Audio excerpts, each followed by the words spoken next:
It was 7 in the morning when I woke up. The light coming through the curtains was soft and grey, the kind of light you only get in hotel rooms. Not dramatic, not beautiful, just calm. I lay there for a moment, listening to the quiet hum of a city that was slowly waking up somewhere outside. Frankfurt. Another hotel, another event, another day that meant more to me than anyone on the outside could probably see. The room wasn't fancy. You could tell it had seen better decades. Probably the 90s, maybe early 2000s. But it was clean, it was quiet, and it had done its job. I hadn't come here for luxury. I had come here to work, to move, to give energy, to be on stage. I got up, stepped into the shower, and let the warm water run over my shoulders. That moment under the water is always where my day really begins. It's where the noise in my head fades and the focus sets in. Today wasn't just another day. Today was going to be long, intense, physical, emotional. 3 hours of teaching, moving, hopefully inspiring others, followed by another 3 hours of dancing. I could already feel it in my body, that mix of excitement and responsibility. Normally I fast until 1 or 2 in the afternoon. That's my rhythm, but days like this don't care about routines. Days like this demand fuel. So when I walked down to the breakfast room, I wasn't thinking about cravings or comfort. I was thinking about performance. I filled my bowl with oats, added fruit mixed in protein powder. On the side I had tomatoes, cucumbers, bell peppers, a couple of eggs, some grilled vegetables. Simple food, but honest food. The kind that keeps you grounded and strong instead of heavy and slow. Every bite felt like an investment in what was about to come. Nutrition is key, something I have learned over the years and something that has made me stronger, fitter both physically and mentally, and more confident. I even prepared a second porridge bowl and packed it for later because I know myself. Energy crashes are real, especially when you give everything on stage. And I refuse to let low blood sugar decide how well I show up for people who traveled hours to be here. Supplements went into my bag as well. Not because I'm obsessed with perfection, but because I care about consistency. Healthy body, healthy mind, strong performance. That's not just a slogan for me, it's a promise I try to keep every day. Back in the room, I brushed my teeth, pulled on my Zumba clothes, fixed my hair. Time to check out, and suddenly the quiet of the hotel was gone. Now it was time. The venue was closed, and when I walked inside, I literally stopped for a second.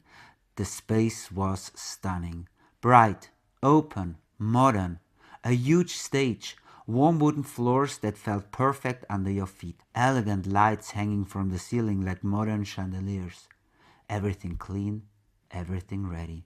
And there I was, standing in the middle of it, thinking how surreal it still feels sometimes that this is my job. That this, dancing, teaching, connecting, is what I get to do with my life.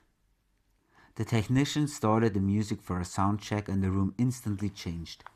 Deep bass, crystal clear highs, the kind of sound that makes your chest vibrate. If you work with music, you know how important that is. Good sound doesn't just play, it lifts you.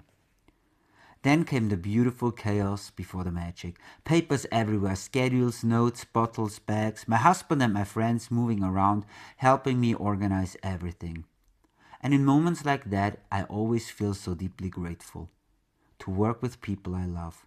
To share this world with someone who understands it, not just watches it from the outside. I took my pre-workout, not because I can't perform without it, but because I want to give my absolute best. I never want to step on stage and think, I could have done more. One by one, instructors started arriving. Hugs, laughter, conversations about life, about kids, about parents, about everything that happens outside of dance. Some of these people I've known for over 10 years. Some I had just met. One friend had driven all the way from Scotland. Yes, driven. Not by plane, by car. A road trip, Just to be here, that kind of dedication still leaves me speechless. But this time, maybe even more. How could she even know? No one knows. I have not told anyone about it. But yet, she had the most valuable gift for me. Was it a coincidence? I don't believe in coincidences. My friend always had the most precious, personal, and wonderful surprises in store for me, but this time was different. It was special in so many ways. There was a deeper meaning behind it. But this is a story for another day. The room kept filling, almost sold out. A new year and already this much energy. And then, as it always does, the nervousness crept in. Even after 11 years, it never disappears. And honestly, I'm glad it doesn't. It reminds me that this matters. That what I'm about to do is important. Not just to me, but to the people in that room. I stepped aside for a moment, closed my eyes, and breathed. You are prepared. You are ready. This group is amazing. The energy will carry you. And somewhere behind me, the music was waiting to start. When I opened my eyes again, the room was already buzzing. People were in their places, bottles on the floor, sneakers tied, nervous smiles everywhere. Some faces looked confident, others a little unsure. The way you look when you're excited, but not quite sure what's about to happen. I walked back onto the stage and suddenly the space felt smaller, more intimate, even though it was filled with dozens of people. All of them were here for one reason: to move, to learn, to grow. I took the microphone and welcomed everyone. Some were here for the very first time, so I slowed down, explained more, made sure no one felt lost. This wasn't just about choreography. It was about creating a space where everyone felt safe to try, to mess up, to explore. Today we're going to learn 5 choreographies, I told them. We'll start with a 30-minute dance session, a warm-up and a preview. Then we'll break everything down piece by piece. We'll talk about how you can make these routines yours, how you can adapt them to your own classes. And at the end, we'll dance everything one more time. I could see heads nodding, smiles growing. So, are you ready? The answer came like a wave. Zumba! And then the music hit. The first beat dropped and everything changed. The nerves, the thinking, the pressure, all of it melted away. This is the moment I live for. When the music takes over and I'm no longer just a person standing on a stage, but part of something bigger, something electric. We started to move, to warm up, to breathe together. The room filled with rhythm, with laughter, with sweat and joy. And with every song the energy grew. People who had looked shy at the beginning were now smiling, shouting, letting go. That's the magic of dance. It gives you permission to be fully yourself. The last song was even more special. That's where we did the battle.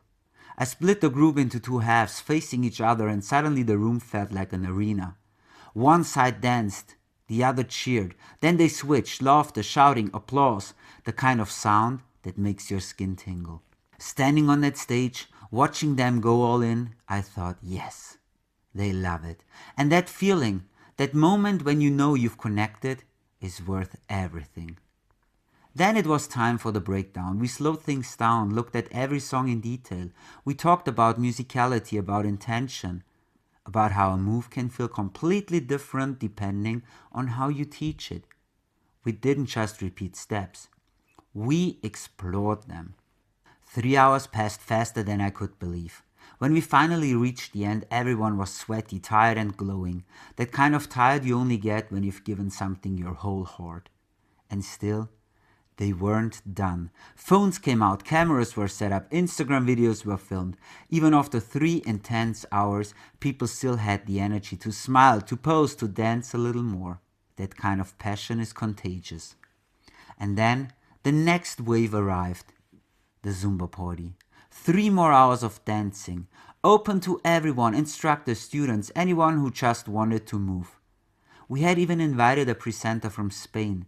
And as more and more people entered the hall, it felt like the room was breathing, expanding with every new heartbeat. Some had traveled for hours to be here. 2 of my own participants even surprised us. 3 hours on the road just to dance with us. We didn't even know they were coming. This wasn't just an event anymore. This was community.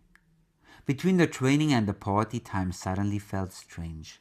There was a short break, just enough to breathe, but not enough to really rest. The hall was buzzing with voices, footsteps, laughter, music testing in the background. People wanted photos, hugs, quick conversations. I wanted to talk to everyone, but the clock was moving faster than I was. Somewhere in the middle of all of that, I realized something terrible. I had packed the wrong shirt.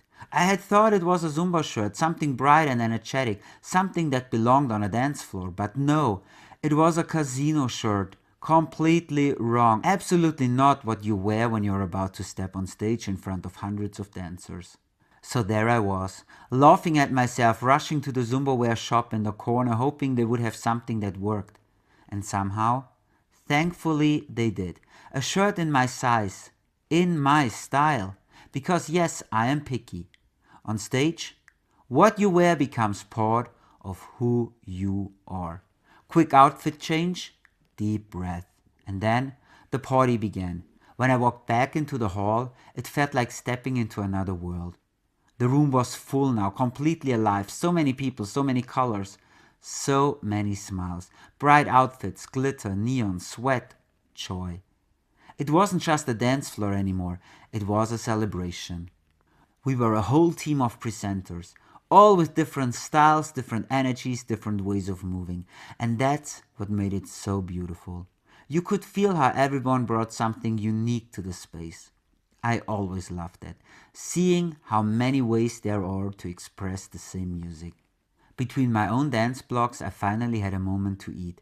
I grabbed my prepared porridge and drank a protein shake. It wasn't glamorous, but it was necessary. On days like this, protein isn't a detail, it's survival. You don't want your body to give up before your heart does. Then it was time again. Back on stage, more music, more movement, more sweat. When it was my turn to close the party with cool down and stretch, my heart felt full. That moment, when the music softens and everyone finally slows down, is one of my favorites. It's where all the energy settles, where people breathe, where you can feel how much they've given. I looked out at all these tired, happy faces and thought, this is why I do this. 6 hours of dancing, 6 hours of giving. And when it was finally over, nobody wanted to leave. More phones, more hugs, more memories being captured. We packed up, cleaned the hall, said goodbye to people who had become family for the day. We talked about the future, about coming back, about doing it all again soon. And then it was time to go. We stepped outside into the night with tired legs and full hearts. The air felt different after 6 hours of dancing. Cooler, heavier, real. Inside that hall, time had disappeared, but out here, the world had been waiting. We carried our bags, our shoes, our memories, slowly walking toward the core like people who had just left another universe. And then I saw it. 2 protein bars, 2 apples, carefully placed on the windshield. For a moment, I just stood there, staring at them. It was such a small thing, really. But in that moment, it felt huge. Someone had thought of us. Someone had wanted to make sure we were okay on the long drive home. I was almost certain it had been my 2 participants who had surprised us earlier. The ones who had driven 3 hours just to be here. They were already gone, but they had left something behind. Fuel. Care. A quiet thank you. I picked up one of the bars, my favorite kind, and smiled. These are the moments that stay with you. Not the applause, not the stage, but the humanity. We got into the car and the engine started. One last deep breath before the road swallowed us again. 3 hours of driving ahead. We stopped quickly at a gas station, grabbed what we needed, and then the highway opened in front of us. No Zumba music now. Just techno. Something steady, something that matched the feeling of still being slightly electrified from everything we had just lived through. We talked about the event, about the people, about how intense and beautiful it had all been. Somewhere halfway home we took a short break, just enough to stretch our legs, drink some water, and let the exhaustion catch up. and after that the rest of the drive seemed to pass more quickly, as if the road itself understood how much we needed to be home. When we finally arrived, our home felt strangely quiet. No music, no voices, just us. I unpacked my bag, threw my clothes straight into the washing machine. Yes, I know, a little obsessive, but there is something comforting about closing that chapter of the day in such a simple way. And then, the fridge. Meal prep waiting for me, vegetables, protein bowls, desserts. Not one, but two. I sat down, ate slowly, letting everything sink in. The laughter, the dancing, the faces, the energy. It all replayed in my mind like a movie. Before bed, I took one of the protein bars from the windshield, a small gift, a quiet reminder that today had mattered, and I enjoyed every bite. I brushed my teeth, turned off the lights, and finally let my body rest. What a day. The next morning felt different, not in a dramatic way, not in a cinematic way, but in that quiet, deep way you feel something has shifted. I woke up slower than usual. My body still heavy from the day before. My legs were sore, my shoulders tight, my voice a little rough. But underneath all of that was something warm and calm, the kind of tired that only comes after you've done something that truly mattered. For a moment, I just lay there, staring at the ceiling, letting memories drift through my mind. The hotel room in the morning, the nervousness before the music started, the battle on the dance floor, the laughter, the sweat, the road trip, the protein bars on the windshield. And I realized something. Days like this don't just happen, they are built. Built from years of showing up when it was uncomfortable, from dancing when no one was watching, from choosing growth over comfort, from saying yes to opportunities even when fear whispered no. People see the stage, they see the lights, they see the energy, but they don't see the early mornings, the preparation, the doubt, the discipline, the love behind it all. And that's okay, because the truth is, I don't do this for applause. I do this because movement changed my life. Because dance taught me how to feel at home in my body.